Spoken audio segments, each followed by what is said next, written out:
अस्सलाम वालेकुम स्टूडेंट्स। तो कैसे हैं आप लोग? अच्छा, इससे रिलेटेड जो मैंने लास्ट टाइम लेक्चर में कहा था कि अब हम नेक्स्ट जो है वो अपनी एक्सरसाइज स्टार्ट करेंगे। तो आज हम अपनी 17.1 फर्स्ट एक्सरसाइज स्टार्ट करेंगे। फर्स्ट चैप्टर की फर्स्ट एक्सरसाइज ये मैट्रिक क्लास मैं बता चुका हूँ। मैट्रिक की बुक पढ़ रहा हम न्यू वाली, उसमें न्यू चैप्टर्स आ गए 17 से लेके 30 तक, 1 से लेके 16 तक 9 में है, 17 से लेके 30 तक आपकी मैट्रिक में है। तो अब उसके अंदर उसकी पहले चैप्टर की मैट्रिक के बुक के पहले चैप्टर की पहली एक्सरसाइज है 17.1, जिसमें हमने फर्स्ट टॉपिक के अंदर देखे थे सारे सेट्स कि कितने किस्म के सेट्स होते हैं। फिर हमने सेकंड टॉपिक के अंदर उसमें देखे थे कि हमारे पास रियल नंबर रह गया था, रियल सेट, वो देखा था। थर्ड में फिर हमने देखा था कि वो सारे जो टाइप्स ऑफ सेट्स के कितनी टाइप्स होती हैं और सेट्स को किस तरह रिप्रेजेंट किया जाता है। खैर, अब वही सब इस यहाँ आएगा आपके पास। क्वेश्चन नंबर 1 है 17.1 का, क्या है? Right the following sets in tabular form. कि हमें कोई भी सेट को टेब्यूलर फॉर्म में लिखना है। और मैंने लास्ट टाइम 3 टाइप्स थी जिसमें से मैंने आपको बताया था एक टाइप थी टेब्यूलर फॉर्म। टेब्यूलर फॉर्म क्या होती है? नंबर की सूरत में जो लिखता है। ठीक है, तो अब पढ़ते हैं। नंबर वन आपके पास क्या है? ये नंबर 1 आपके पास है ए सेट गिवन है। ए इज इक्वल्स का मतलब है कि कोई ए सेट गिवन है। लास्ट टाइम मैंने आपको डिटेल में ये भी बता दिया था ए का मतलब, और बी और सी, और ये आपके पास जितने क्वेश्चन हैं A B C D E F में आए हुए हैं, इसका मतलब और कुछ नहीं है। इसका मतलब है कुछ भी नाम रख दें आप। ठीक है, वही नाम रख दिया। कोई एक सेट है जिसका नाम है ए।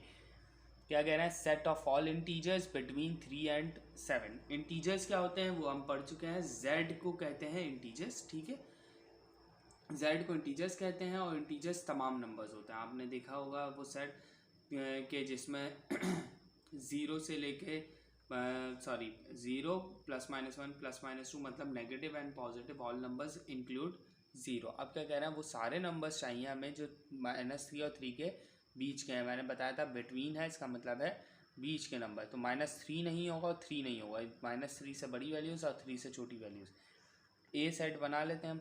ए सेट होगा कोई ना कोई, तो ए सेट के अंदर -3 नहीं होगा। -3 से बड़ी वैल्यू क्या है? -2। अब आप बोलेंगे, बहुत सारे बच्चों को शायद ना पता हो, वो बोलेंगे -2 तो छोटा है। तो बेटा, माइनस के अंदर जितनी वैल्यू बड़ी होती है उतनी ही वैल्यू छोटी होती है। मतलब कि -3 और -2 में से आपको दिखने में तो -3 बड़ा लग रहा है, लेकिन -7 आ गया। इसका मतलब है माइनस के अंदर जितनी कैपिटल वैल्यू होगी उसको इतना ही छोटा लेंगे हम, और वो छोटी होती है। ठीक, मतलब -3 इस वक्त अगर मैं लिख दूँ -100 और -2, तो -2 बहुत बड़ा होगा -100 से। ठीक है, तो माइनस के अंदर बड़ी बड़ी वो जो वैल्यूज़ होती हैं वो बहुत छोटी होती हैं। तो इसका मतलब है -2, फिर -2 के बाद -1, -1 के बाद 0, 0 के बाद 1 एंड 1 के बाद 2 एंड 2 के बाद 3। तो 3 इंक्लूड नहीं है, बिटवीन है। यह हमारे पास ए सेट बन गया है। इसी तरह बी सेट बनाए। क्या कहना है बी सेट के लिए? Set of all composite numbers less than 11। सारे कंपोजिट नंबर लेने हैं लेस देन 11, मतलब 11 से छोटे वाले। तो कंपोजिट नंबर कौन कौन से होते हैं? लास्ट टाइम मैंने लास्ट लेक्चर में बताया था प्राइम नंबर्स। प्राइम नंबर वो नंबर जो सिर्फ और सिर्फ अपने टेबल में आते हैं। 1 के टेबल की बात नहीं कर रहा मैं कहीं पर भी। तो सिर्फ और सिर्फ अपने टेबल में आते हैं। या प्राइम नंबर की डेफिनेशन ऐसे भी है कि वो नंबर जो 1 के टेबल में और अपने टेबल में आते हों वो नंबर कंपोजिट नंबर है, या जिनके जो दो टेबल से फैक्टर्स हो सकते हो, या 2 टेबल से डिवाइड हो सकते हो, एक 1 के टेबल से एक अपने टेबल से, और जो 2 से ज़्यादा हो सकते हो वो प्राइम नहीं होते, वो कॉम्पोजिट होता है। तो प्राइम नंबर हटाएं तो उसके अलावा जितने नंबर से कॉम्पोजिट है, जैसे हमने प्राइम नंबर में 2 लिया था, 3 लिया था, 4 नहीं लिया था, तो 4 कॉम्पोजिट है। इसका मतलब है 5 हमारे पास प्राइम था, नहीं प्राइम में लिखा था। 6 हमारे पास प्राइम नहीं है क्योंकि 2 और 3 दोनों के टेबल में आ रहा होता है, कॉम्पोजिट है। 7 हमारे पास प्राइम था, 8 कॉम्पोजिट है। 9 3 के टेबल में आता है इसलिए कॉम्पोजिट है, प्राइम नहीं है। इसी तरह 10 से छोटी, 10 के बाद 11 आता है और 11 से छोटी वैल्यूज़ लेनी है। तो इसका मतलब है ये बी सेट हमारा बन गया।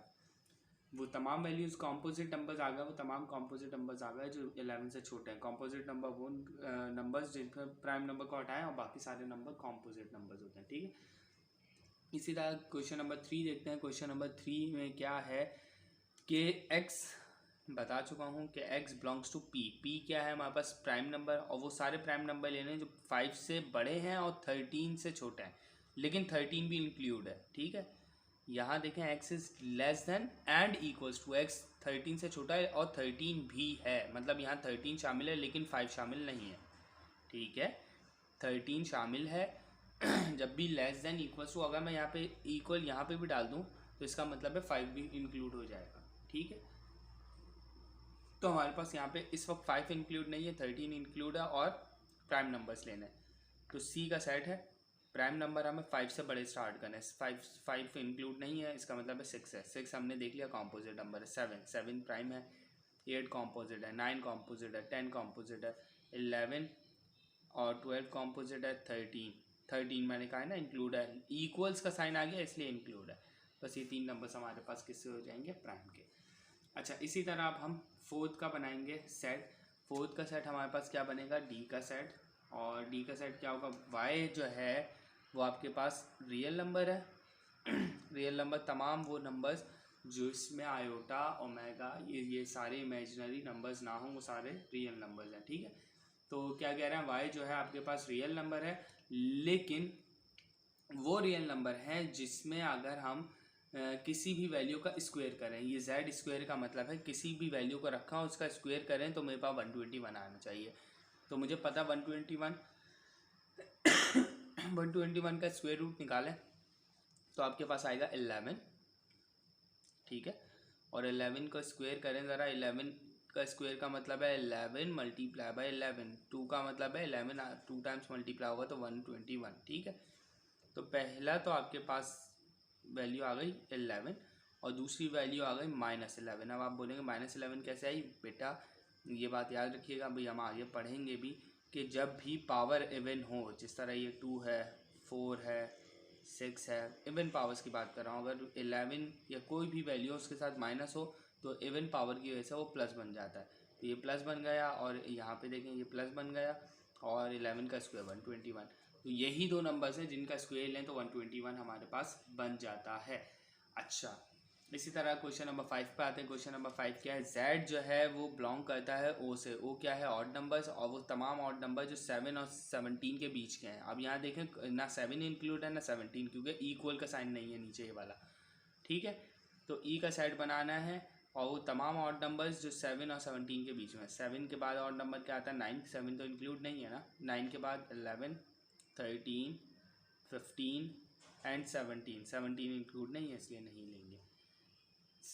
सही, ये ऑड नंबर से। इसी तरह F का सेट बना लें। F का सेट हमारे पास क्या होगा कि, अच्छा क्या कह रहे हैं कि P बिलोंग कर रहा है Q से। Q मैं बता चुका हूँ रैशनल नंबर्स होते हैं और रैशनल नंबर लेना है और वो रैशनल नंबर लेना है कि जिसका स्क्वायर करें तो -1 आए। और मैं अभी बता चुका हूँ तो स्क्वायर का मतलब है 2 और 2 क्या है, इवन नंबर, और जब भी पावर इवन होगी तो माइनस ब्रैकेट के अंदर नहीं बचता, मतलब प्लस बन जाता है। तो -1 तो नहीं आ सकता, इसका मतलब है ऐसा कोई भी सेट नहीं है तो नल सेट है।